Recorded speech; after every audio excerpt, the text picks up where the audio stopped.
So, Chris, one of the things that our church has really benefited from are the new hymns that you and Greg Habegger have put out.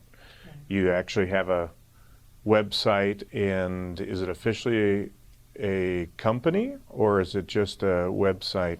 Well, we have churchworksmedia.com, and it is a website / hobby that, by God's grace, has kind of grown and is now, we're getting ready to make a transition, so it actually is a viable entity that we're incorporating and all that. But, Okay, good. yeah, that's been kind of unexpected. Just the Lord has allowed that to progress. I mentioned that when I came to Ohio 15 years ago, I went to Grace Church of Mentor, and Bob and Tim Potter were on staff there, and they hired Greg Habegger and I both to come and help in the church there. Okay. And we shared an office for just over a year. And then I went to Ohio. Eventually, he went to Indiana, but started a good friendship. And when I started just kind of meditating and writing poems, I would send them to Greg and ask him if he could put them to music. And the first time I asked him that, he said, well, I will do it if you promise don't show anybody, because it could be really humiliating. I mean, this could be really bad. But, of course, he's very gifted at it. And we started that process, and other churches have picked it up, and it's grown into the website. What was the first song? First song was Holy, Mighty, Worthy, which we still use, probably one of my favorites. Okay. That's actually the second song. There was a first one that was really terrible. So he was right. The first one was really bad. Yeah, it was. But that's part of how. It doesn't need to get out public. Part of how the process works. Yeah. I mean, it is a refining process. It seems to me that once you really started to move forward, then it started to accelerate on its own a little. Yeah, and probably time will sort out the ones that are better from the ones that are inferior. But it's been a great thing for me. I'm a word guy, but I had never written poetry or anything like that until in my 30s. But it just became kind of a source of meditation. Actually, My Jesus Fair was the next one, I think. And I was taking a class here at Detroit and sitting in the library and kind of just meditating on Christ's work for us. And that text ended up coming out, and then Greg did a great job writing that. And the next one was His Rose for Mine, and it just, the Lord enabled us to work together and come up with texts that were doctrinal, and then he gets tunes that they kind of support the text, and they're beautiful, memorable. And nobody's been more surprised by this part of our ministries than we have. Mm-hmm. But it's been a great thing, and if it weren't useful for others, it's just great for us. Right. It's great to meditate and think that way. Yeah. I'll tell you, I think I told you this one time in the email. We sing My Jesus Fair a decent amount, but often in the context of the Lord's Supper. And it would be, I mean, if I could somehow do it without it being a distraction, if I could rotate people up, standing in our pulpit as our congregation sings that song, especially when it comes to the last verse. I mean, I often have a hard time being able to keep singing because it is just so powerful. Because in our context, it's basically just Ben Russell's playing the piano, and then you've got several hundred voices declaring the Lamb rose and is coming back, and it is incredible. So it's been a great blessing to our congregation. I know our folks love to sing those songs, and it's been a good help to our worship. So it sounds like some of it was just if I could put it this way, the overflow of your studies and meditation and devotion, not necessarily that you approach it like I'm going to try and write a song every quarter or... No, it was more random than that. I think probably like My Jesus Fair, His Robes for Mine, those are things that's just I've been thinking about those things for years and years. It's just great. It's a justification theme. And I never sat down and said, I'm going to write a hymn about this. It's just kind of marinating, I guess. And then would get on paper, and the best things probably are things you get on paper and then leave it alone and then come back and self-critique and just don't. I get a lot of notes from people that are writing and kind of want tips, and I just encourage them, just don't settle. You can come up with something that rhymes pretty quickly, but just take your time, keep working on it, try to express. You definitely want to try to express Bible truth in a way that when people sing the text, my hope is that they think, oh, that phrase came from this passage, and hopefully it's very obvious biblically, theologically. And then just keep working on it.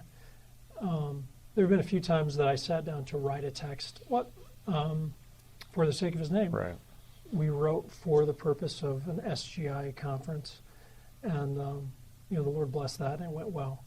But I think it's probably something, when you have to study for a sermon, you're going to sit down and you can work it out, and if you work hard, then hopefully you'll be ready. Right. And poetry is probably a little bit different because there just has to be there's art involved, and you can't just will it to happen. Right. Correct. Now, you have a new recording coming out of the hymns you've written, and then some, or mainly just the hymns? They're all hymns that I've written. There's 12 of them, and they're the ones we mentioned that are kind of have become a little bit more well known. There's a couple that Greg did 10 of the tunes, and then Molly Imes did one of the tunes, and then Paul S. Jones did one of the tunes. And we've wanted to do a CD. Some of them have been recorded by other people, which has been, it's a blessing. We're appreciative of that, but we thought it would be nice for us to come out with our own recording that kind of has our ideal sound. And we want it to be not as choral, kind of a grassroots congregational type sound. And we weren't sure how that was going to happen, and then the Lord allowed us to connect with a guy named Paul Thompson. He is the staff arranger at Stonebriar Community Church. It's Chuck Swindoll's church, and they have a music pastor, and then they have a staff arranger. His whole job is to arrange hymns for congregational singing, and not a lot of churches can afford that position. But they got introduced to some of the hymns and started using them, and he's an amazingly gifted guy, and it was perfect because they have the tools to do just an amazing job. They have a beautiful orchestra, very gifted people, but they're singing the hymns as congregational hymns. So he's doing these beautiful arrangements, but they're all just the basic 4-part harmonies, nothing special. But he makes them sound just really beautiful. So they did a couple of them and sent the recordings and just kind of let us know that they'd been a blessing to them. Maybe comparable in a way that you said the Lord has used them here. Just, thank you, and just wanted you to know. As we heard a couple of them, then I started thinking, Paul, would you be interested in doing this several more times? And what if you came up with 12 congregational arrangements of 12 of the hymns, and then we could do a recording? And the Lord just worked it out. All of the details fell in place. So at the end of September, in the middle of all these other transitions, at the end of September, we flew down to Dallas, and on a Saturday morning, they did a live recording with a full orchestra and then a 100-voice choir, and really has turned out very nicely. So we're excited about that. Hopefully come out in the next couple months. Okay. So you don't really have a timeline yet, for sure? Late January, early February, all of it. The recording's done, the mastering's done, and now it's being duplicated. So good. It's coming.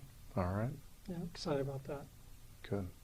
I was going to give you my solo recording of all your hymns, but Yeah. I guess if you're going that route, we could always have that be the follow-up. That's true. You That'll be could next. work on that. Okay.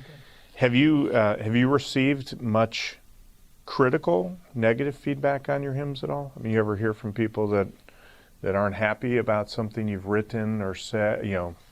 Style or content? Generally feedback has been pretty positive. I think it's the sort of thing, if people don't like it, they just won't use it. And it's been very encouraging to get notes from churches, fundamental churches, and then the Lord has allowed it to kind of seep into other churches, and we think, how in the world did we ever, did they even find it? So it's encouraging to hear that the Lord's using it. There have been a few occasions where somebody has taken exception to something I wrote. The few times that I've gotten a critique of a text is usually his ropes for mine.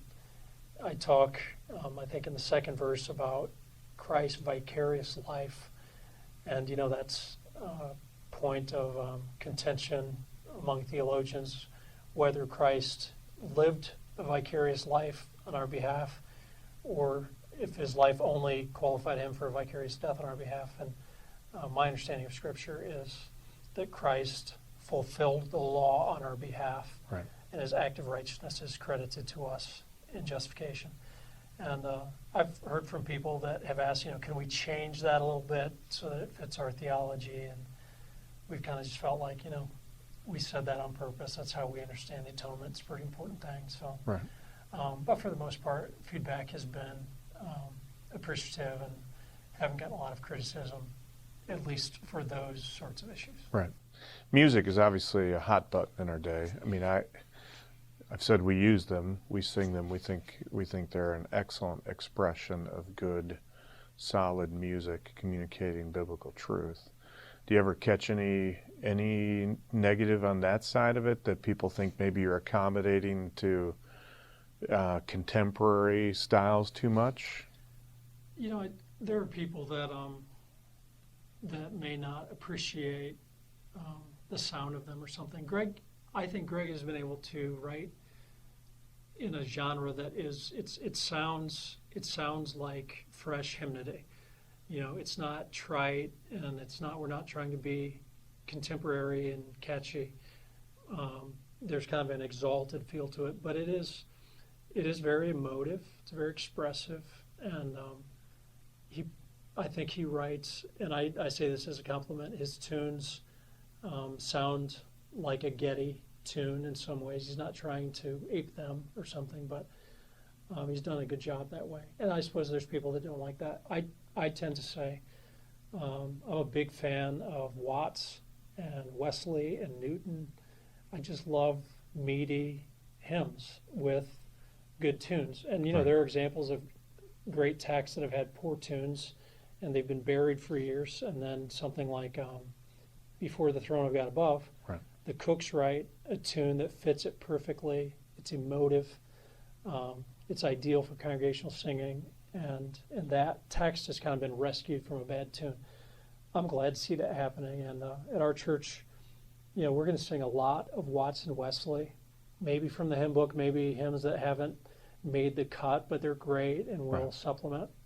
And then we'll sing some Sovereign Grace, not all. We'll sing some Getty, not all. We'll sing some Majesty or Wilds, but not all. And we'll sing some of ours, but not all. And we just we want to be intentional. We want to choose the best texts with really appropriate, beautiful music. Right. And I think that kind of discernment's good for the church. Right. You know what the original tune for Before the Throne of God was? I don't. It was Sweet Hour of Prayer. Really? That was I've heard it to a number of tunes. I don't think from I've back, heard I that. think, in mid-1800s. It was in that one. Apparently it didn't take. No, we did. I actually did that one night with our congregation. I had Ben play Sweet Hour of Prayer while we sang that, and then we sang it with a new tune, and it was noticeably different in how the new tune really meshed with the words, but also was, I think, more for our context. Yeah. In just the style It of is singing. It's a really difficult thing to do. I think sometimes people think, oh, that's, it's not that hard to come up with a good tune. And I'm a text guy. I tried to write a tune and it went badly. Right. And there's just certain people that, by God's grace, they're just gifted that way.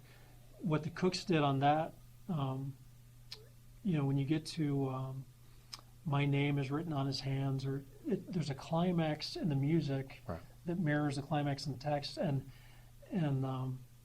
there's almost a defiance about it, where there's a singing and the whole congregation is at a high point, and some people are going to take exception to this, but it can almost sound like a chant, like there's a not in a weird way, but there's a strong, full voiced Right. celebration, and there are certain people that are able to write, if it's a text that requires that spirit, then the tune should be that way. And then there are others that you wouldn't want that. You'd want something like "Sweet Hour of Prayer" that's very meditative and quiet.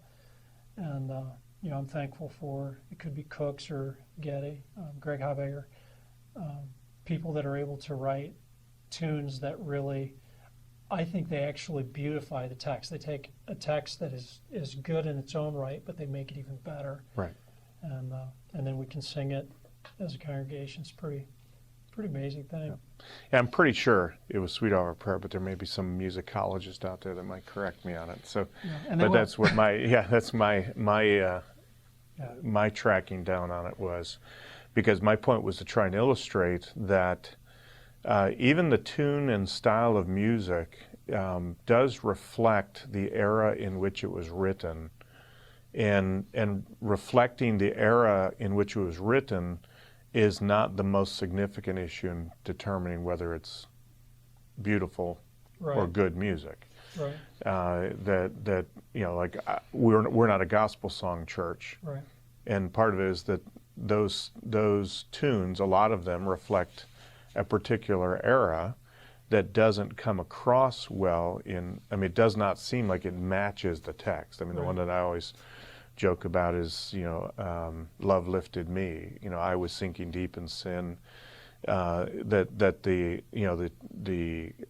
the tune in most of our older hymn books is almost like a merry-go-round kind of a, I was sinking deep in sin, Right. not really contemplated. And I remember one of the first times I'd always thought that, but then I heard it being sung. Actually, I think it was Beth Barnhart Horton, I think, 'cause she had a recording, and it was just changed the Right. tune, and really, made the song powerfully communicative Yeah. by moving it away from the sort of Ferris wheel sound to a text and tune that communicated the depth of the reality of what Christ had done in rescuing us, and I think that a lot of what I think has been valuable about yours and the kinds of things that we need people to do more of is to do that,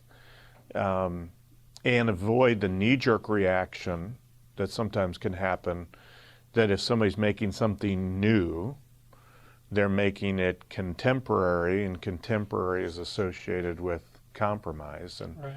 and it's really a flawed path of logic that essentially prejudices, essentially gives the place of priority and prejudice to something being old. Right. Old is good, new is bad, and that's not a well-grounded nor biblical argument against the problems of a lot of contemporary music. Right. We went through, Tri-County, we went through some discussions several years ago about the music we were choosing for congregational singing. And people tend to think if it's in the hymnal, that's good and safe. Right. And then if you're supplementing, now you're on the slippery slope. And we, over time, were able to teach people we are not shifting left and we're not shifting right. We're not shifting new as opposed to old. We're just choosing, here's our grid. We want music that is theologically informed. We want it to be about Christ. We want it to be beautifully written. We want the music to support it well. And those are the kind of songs we sing. And some of them might be 500 years old, and we're singing them on purpose. And some Right. of them might be very new. But we're not singing them to be relevant. We're not singing them to try to attract different people. It just serves our church well. And I think there probably are people that are choosing to use new songs because they're new, Right. and they're trying to posture, and that's not what I recommend. But I don't want to sing something just because it's old, or because it originated in the Carolinas, and I would feel bad if there were people that sang songs just because Church Works put them out, and somehow that makes them more useful or noble than something that the Gettys put out. Just judge them on their merits, on the text and the music. And I tend to think there is a sound that fits our era, but I think probably the best songs are going to be they're going to survive the test of time. Right. I hope we won't look back at, say, Before the Throne of God Above. I hope in 100 years, if the Lord tarries, people won't look at that and roll their eyes. I think there is, in really great hymn tunes, there tends to be something that works in multiple generations. And for my part, and who cares what I think, I guess. But I think Sovereign Grace, they write a lot of tunes that are temporary and Right. probably won't last. And then, like "Oh Great God," has a hymn feel, and probably is gonna have a little bit longer shelf life. I think the Gettys, it's not frustrating to me. I love it, but I look at their songs and I think, there's probably you have to sift and sort. They hit pretty consistently. Really strong texts, really strong tunes, and I think we're blessed to live in a day that is kind of a revival of good congregational music. Right. It's not a threat. I think it's a great blessing. I think the key word you said there is congregational music, because I think even if you took Before the Throne, clearly there are many versions of it being done Right. that are going to be looked at in 10 or 15 years, and people are going to think, what in the world were they doing? Right. But the sort of core version of it that's designed for a congregation to sing has incorporated elements that are not going to make it have that same kind of dated feel, because Right.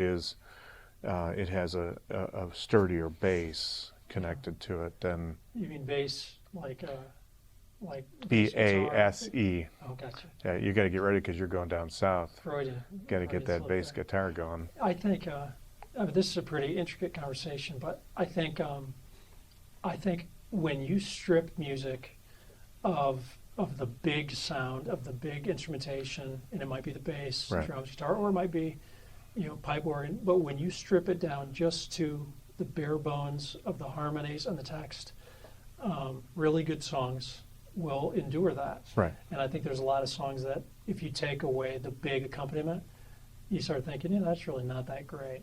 Right. And but we're living in a day when a lot of songs are being produced that are they're exceptional, and for the most part, I think the people that are writing those also have a real appreciation for Watts, Wesley, those sorts of texts, and I'm just glad that there is a lot of thought being given to Christ-centered doctrinal Right. music. It's good for the church. And a simplistic distinction between them is, I think the ones that are being written for performers tend to have irregularities that make Right. it hard for an entire congregation to sing. I agree. They could listen to someone sing it and think that's a beautiful song, but if they tried to sing it, it's not designed for a congregation to sing. Whereas the ones that are written for the congregation to sing, I think, have that stability. That's what I mean by the bass. That Right.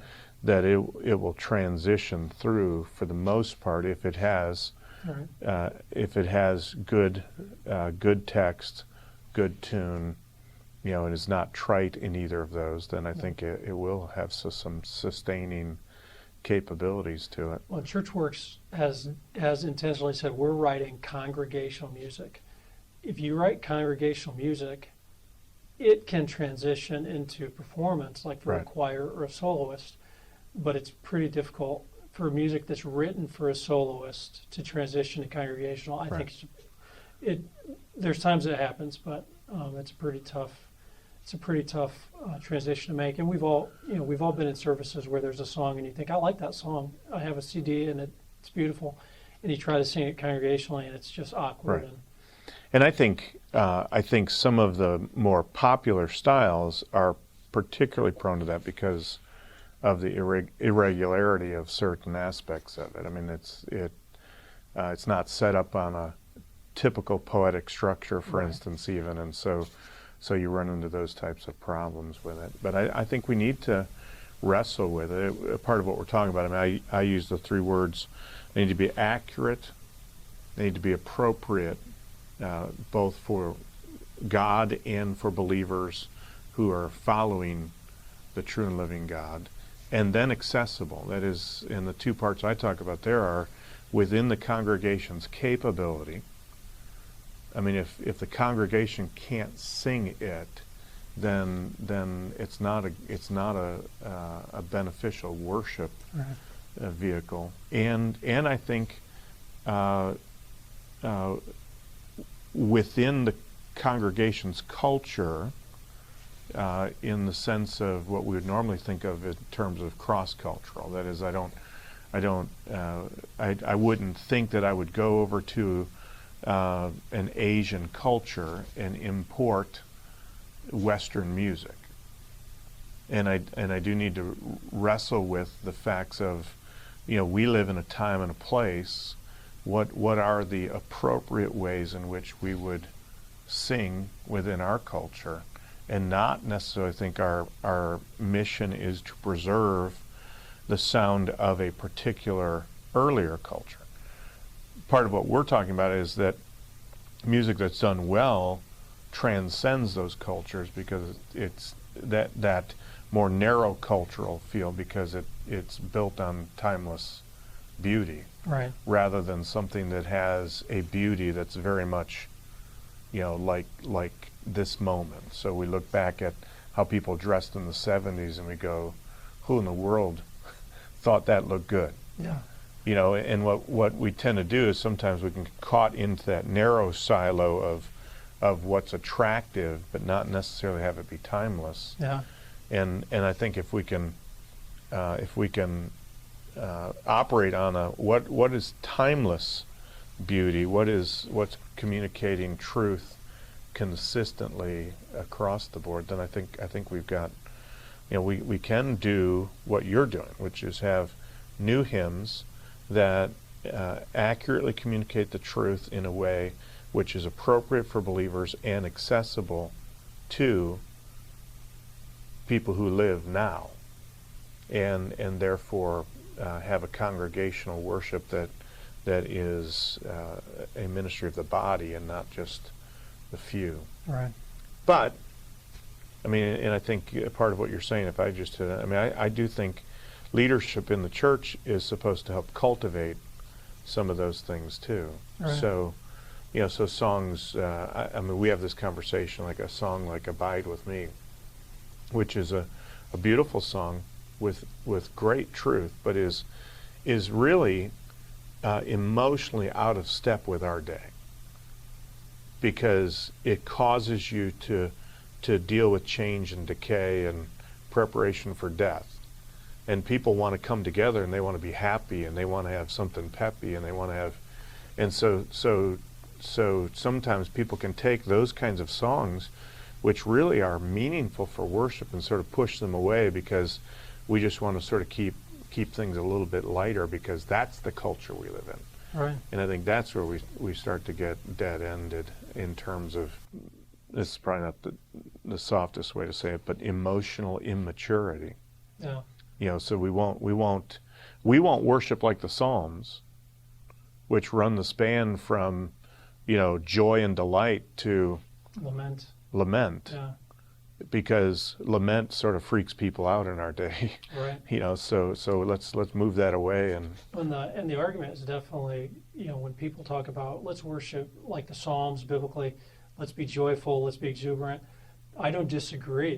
There is a place for an emotional expression of joy, right. but the Psalms also have emotional expressions of sorrow. And you talked about like abide with me. Right. What we're after is we don't want something that is relentlessly happy. We want something that is appropriate to the text. Right. We just sang this last Sunday. All the hymns we sang were Wesleyan hymns about Christ. And Wesley hymns just tend to give themselves to these really upbeat, everybody leaves church hoarse, and you're singing out, and it was great. But then there's times where you're taking the Lord's table, and to sing "O Sacred Head Now Wounded," it is time for us to emotionally reflect the sorrow of Christ's suffering. And Right. you call it, I guess, an emotional maturity, but it's running the gamut of the human emotional experience, but it's also reflected in the perfect emotions that are communicated by Scripture. Right. And I think a lot of contemporary songs and a lot of the gospel songs, neither of them will get you to that place. I agree. Because they are designed on a really much more popular mindset that accommodated the spirit of the day, which was a little more carefree. And I can remember, years ago, people talking about planning services, and we need to have an up-tempo song here, and Right. Everything's sort of staging worship in a way that I think is not healthy. Yeah. So I think it's a good thing, and I'm encouraged by what you're doing and what some others are doing to help have